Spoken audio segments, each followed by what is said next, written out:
Hey Qualcomm podcast listeners, we have an extra special episode for you today.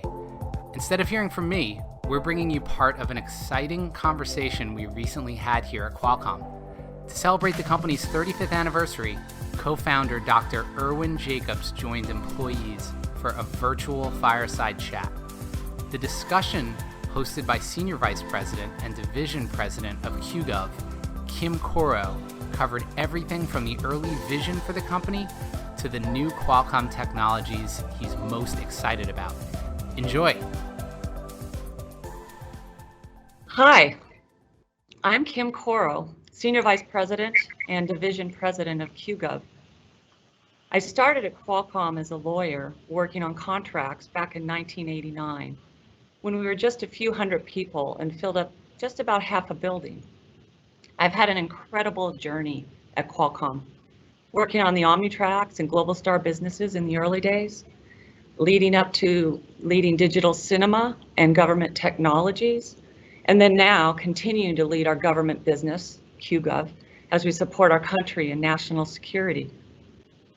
I am thrilled and honored to be here today, the day before our 35th anniversary for Qualcomm. I am also equally, if not more thrilled, to be speaking with someone who many, many people, including me, deeply admire, and someone who I've had such pleasure and honor to have worked closely with for decades. As a former professor, lifelong entrepreneur, and one of 7 founders of Qualcomm, he brought an incredible amount of trust, expertise, inspiration, vision, and of course, leadership to the company we know today. As CEO of Qualcomm for its first 20 years, he led us through countless seemingly impossible achievements, which to say the least revolutionized an entire industry. And it also laid the foundation for the ongoing innovation and success of Qualcomm. In 2009, he retired as chairman of the board, but his innovative spirit continues to be the lifeblood of Qualcomm, of our culture, and of our passionate and inventive employees. It is my pleasure to introduce our co-founder and former chairman of our board, Dr. Irwin Jacobs. Irwin, hello. How you doing, Kim? Oh my goodness, I am just doing fantastic right now, getting to talk with you. I cannot tell you how exciting this is. Well, it's interesting that we have to do it remotely these days, but of course the wireless technology does make that very doable. In fact, it's so much easier than if we had tried this decades ago, right? Right, although we were working on it pretty hard over the last many years, and it's great to see how far it has progressed, and of course how much further it has yet to go. Yeah, that's a good point. And you know, it's been awesome for us at Qualcomm, as you know, during COVID, we have been able to just keep going full steam ahead. And it's just, you know, fortunately we had transitioned to this capability prior to COVID, but it's been amazing for us, even though it's been odd. Right. Well, I still remember when talking about the possibility of putting a camera on a phone back in the year 2000, everybody said, why would we ever want a camera on our phone? And of course, now I think that's part of the reason people buy their phones, to get the quite capability, but it's also having a very interesting impact on many of the social situations around the world, a very positive impact. Yes, absolutely. I think it's going to be interesting when someday our grandchildren say, when was there a camera not on a phone? What do you mean by a camera by itself? Well, they'll probably say, when was there a time when I didn't have a phone in my pocket and the ability to do just about anything in the world with it? So lots of things yet to do for Qualcomm, but we've come a long, long way in 30 years, 35 years. Well, Irwin, we have a number of questions for you today. And by the way, many of them submitted from our Qualcomm employees around the world. So are you ready to get started? Let's do it. Okay. So I remember my early days in Qualcomm back in Building A, but Qualcomm was actually founded several years earlier in 1985. What do you remember most about coming together to start Qualcomm? Well, first of all, it took a few months to make a decision to go ahead with a second company because I had been involved for many years after having founded Linkabit. But the excitement, the possibility of working, coming up with new ideas, thinking that yes, wireless and digital still had a long way to go, was convincing. And so with 6 others from Linkabit, we started Qualcomm at that point. But I assured my wife that it was very unlikely that Qualcomm was going to grow as fast as Linkabit did, which grew about 60% a year over many, many years. And so I said, perhaps we'll get to 100 employees. Clearly, I was wrong. But I will note that when we founded Qualcomm, we really didn't have a product in mind. Again, we knew wireless and digital would be useful, but we counted on the fact that if we kept thinking about things, looking for possible problems that we could provide elegant solutions, that rather than making small changes, we'd be able to make large changes, that we would find areas that could be worked on by us and lead to something very interesting. Of course, it was hard to predict at that time that we'd have the impact that Qualcomm has now achieved throughout the world. Wow, Irwin. Well, when I look back, one of my favorite memories of working with you is in another area that actually came out of the government business originally. And that's when we publicly demonstrated our digital cinema product. And as you know, the compression technology that was the basis of that was funded under a government contract you had done several years earlier with DARPA. But in this instance, what I remember is you were going to announce the technology as well as the launch of our joint venture with Technicolor at Show West in 2001. And that's a major Hollywood event where the top studio executives, theater owners, golden eyes all convene. About several weeks before that, me and the team came to see you. And we were talking about the event and worried that perhaps might be a delay and the product might not be ready in time to demonstrate live. And so maybe we should do it differently. And you were so calm and you looked at us and you said, we are going to do it live. This company was built on taking risks.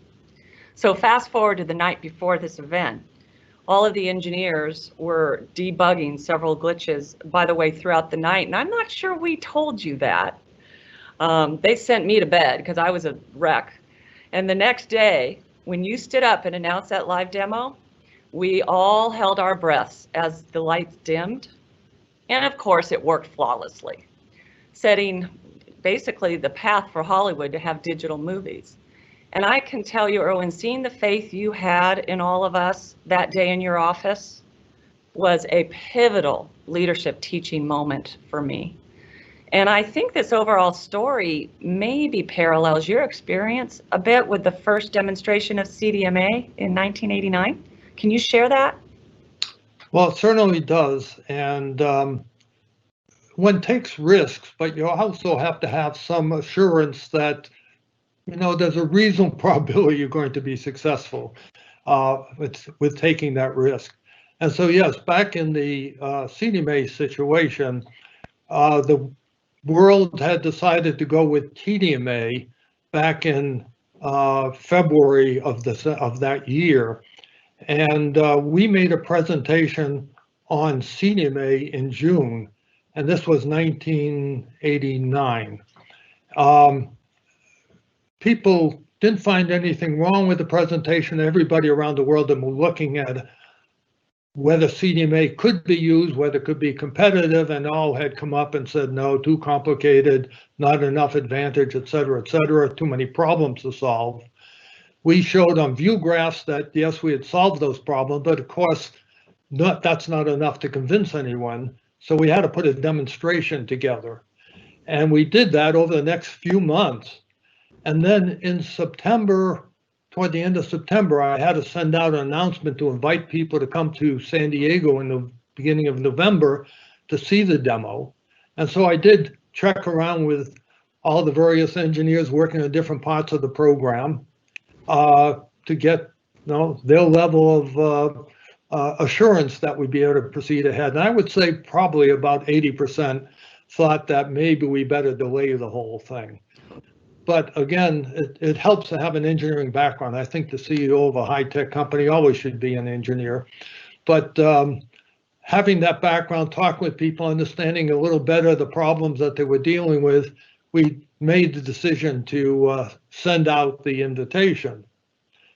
Everybody gathered in the beginning of November, '89, to see the demo. We made a presentation on what CDMA was about, the progress, what they were about to see. And just before I was going to tell everybody, some to go to the van, others to go to the laboratory to hear both sides of the conversation, I had a wave by an engineer from the back of the room, keep talking. Now, there are certain advantages to having been a university professor, and one of those is you can keep talking for another 50 minutes very easily. So I kept talking. Luckily, about 45 minutes into it, I had another wave saying, okay, to send people out. And what happened is a GPS receiver had failed on one of our base stations, thrown them out of sync, and that would have, of course, prevented a successful demonstration. In any case, engineers did get that working again. Everybody went out. It was successful. And so without that, probably we would come to an end of the company. And so you take the risks. Sometimes they do pay off. Hopefully, most of the time they pay off. And it's worth it. There's also a kind of a feeling of camaraderie. I mean, you're all working together toward making something happen. It's very difficult. A lot of people don't believe it's going to work. And you making it happen, the whole group making that happen, I think just gives everybody a huge lift. And so that prepared us to continue on with the CDMA. You know, that is so true, Irwin. That is so much about what it feels like to work at Qualcomm. You've instilled that, and it's to this day, it's just constantly like that. And it makes it so rewarding for our engineers and the rest of our employees. Irwin, I'm going to shift gears a little bit, and because for all the years I've known you, I've been so impressed with your support of the community. What inspires you to give back, and why did you think that was important to do as a company? Well, I think from the very beginning, we've always been interested as a family, my wife's family, in philanthropy. Not that we're always very limited in what we could do. So once Linkabit had merged with MACOM, we had some additional funding, of course, with Qualcomm, some additional funding, and ability to go out and help people in a more significant fashion. Both Joan and myself, my wife and myself, were helped one way or another going through college and graduate student school. I had scholarships and fellowships that without those, I would not become an engineer and been able to go ahead and get to the point where I did. And so I wanted to help others. We wanted to help others in a similar situation. So supporting education has always been one of the critical items. But also I thought it was very important for Qualcomm to, and Qualcomm's employees to be involved. Now, you know, we talked about going public. There's always this feeling that shareholders feel negative about giving away money for philanthropy when it should go to the shareholders, in a sense, the owners of the company. But one of the points I'd always make was that, first of all, the most important thing that a company has, the most important ability of a company is to attract and keep their employees. The employees are exceedingly valuable. That employees want to be proud of the company they're working with, know that that company is helping the community in which they live. And so the philanthropic aspects of the company is one that does help, I think, greatly employee morale. So if we look at today, what technologies are you most excited about that Qualcomm is working on? Well, there's a full range of them, and they're all, I think, quite exciting. The ability, of course, looking forward, seeing what you can now fit in a chip as we go down to 5 nanometers, that many more transistors available. They're a little more expensive, but still you can do all kinds of exciting things. Being able to put so much functionality on that chip, including artificial intelligence type capabilities. And so that allows so much more new capability to be added on the chip, and therefore allow others to make use of those capabilities in so many broad ways. So of course we talk about 5G and the fact it's going to have some significant additional air interface capability, higher data rates, lower data rates, less latency. So important aspects for different aspects of the business. But then the ability for people to take that capability we're providing and make such great use of it. And so I think we're seeing now in this lockdown situation, the need for very good communications, very convenient communications that works reliably worldwide. I think we're continuing to absolutely enhance that. Adding the artificial, I'm still amazed these days how well, for example, voice recognition works. We always had thought about that early on. Now we have it, and more it's on the device as opposed to having go out into the net to the cloud to get that capability.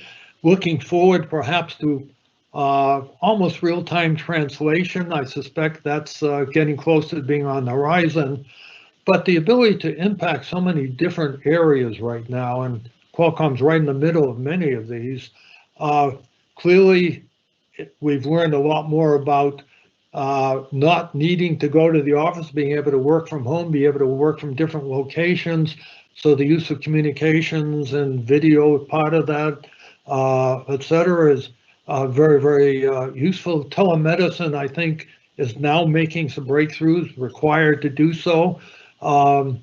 People that had been very skeptical about the ability to use remote medicine, now finding that they had to do that and that indeed it is working well for them. Lots to happen there. Governments, openness, being able to make use of these new capabilities, providing databases that are secure and reliable, that do allow those citizens to get a lot more information about what's going on. The whole educational process from pre-K through graduate school is, I'm sure, going to be changed. As much as we want everybody to be able to go back in person to school, I think that's going to be delayed a bit. And so faculty at various levels have found that they can use remote learning quite effectively, and they'll pass notes around about how best to do that. And I think that's going to grow. Companies are going to learn how better to use this and build better businesses based on it. And so a lot of those capabilities. The automobile industry is clearly going through a major transformation. And again, Qualcomm's playing a significant role in that. That's going to impact the cities and how we live as we go forward, making significant differences. We've talked about the ability to have our glasses on and get virtual reality. Again, we haven't quite gotten there, but I suspect that's going to be a significant aspect going forward. Augmented and virtual reality, some combinations in various cases. As an older person, I've always looked forward to the possibility of, as I walk up to somebody, getting a whisper in my ear, their name, the last time we were together, what we had talked about. Clearly that's getting quite doable. So lots of interesting aspects there.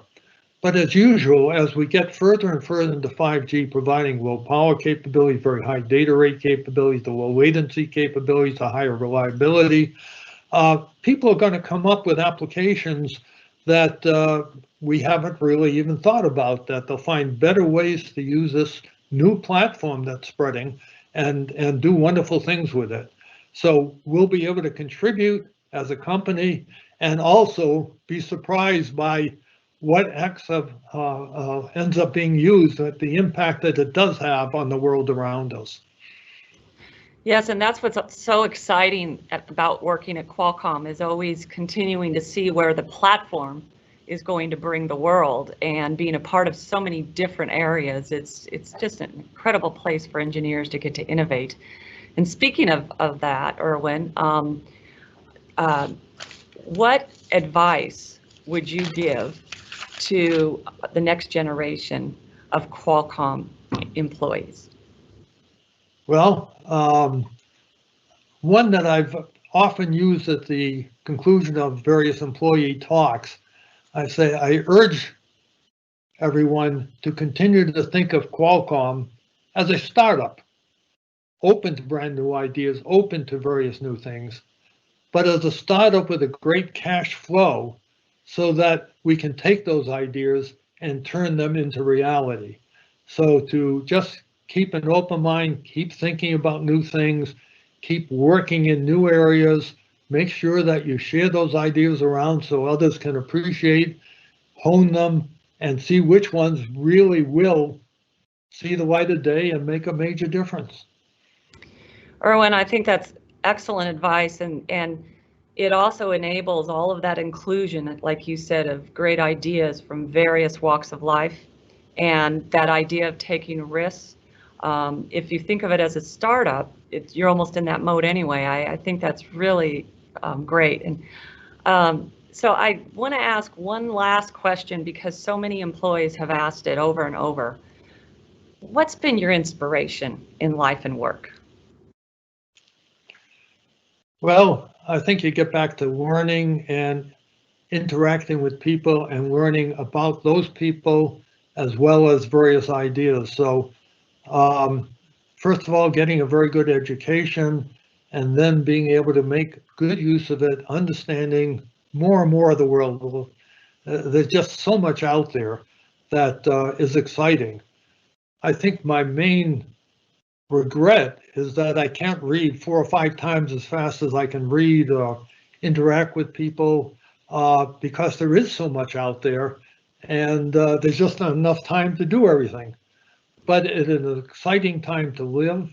There are obviously major problems we have to deal with, economic problems, climate problems, which are really highly problematic for our future that we really do need to deal with, and opportunities in the work that we're doing to bring that and make possibilities open to many others to realize their dreams. So all of this I just find continually exciting. Irwin, it has been such an honor and pleasure to have a chance to talk with you today and have our employees have a chance to hear your stories. I want to thank you so much for joining us, and gosh, for all of what you've brought to so many of our lives in the world. And to all of the Qualcomm employees, of course, I want to wish us all a happy 35th anniversary of Qualcomm. Irwin, thank you so much. A pleasure to be with you and to be with all of the employees out there, many more than the 100 I originally anticipated. Thanks, Irwin. Thanks for listening to the Qualcomm podcast. If you haven't already subscribed, you can do so via SoundCloud, Spotify, Apple Podcast, or Google Podcast. Until next time.